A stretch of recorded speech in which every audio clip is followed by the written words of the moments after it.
Good morning, St. Mark's Church family and friends and Rats, Brother Rats at VMI.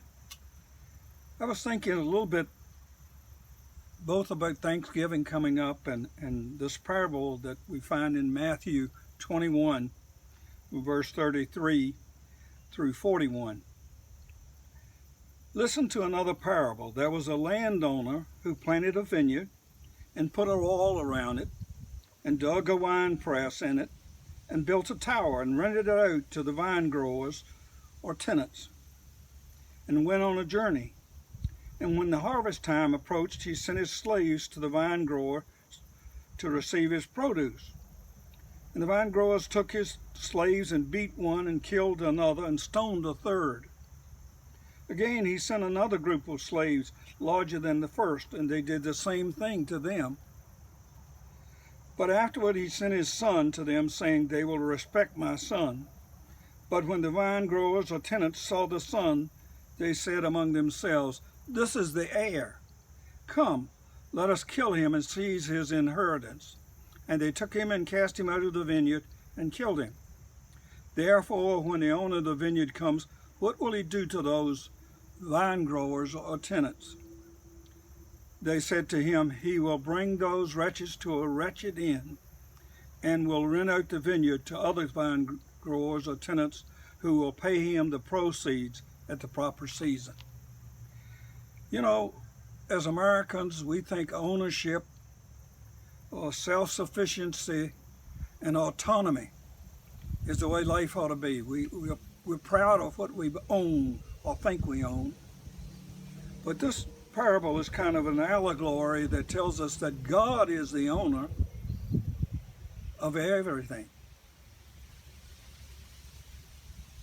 Tenants or stewards doesn't sound, I don't know, we know what it means, but somehow it doesn't make that big an impression on us.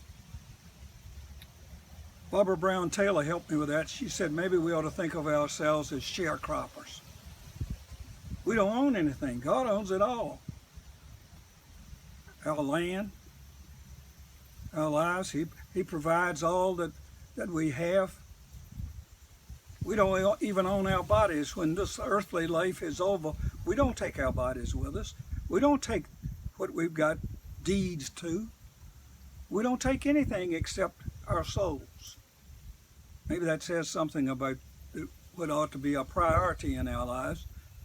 But what I think we need to understand is we need to be as generous with all that God has entrusted us as He is in blessing us.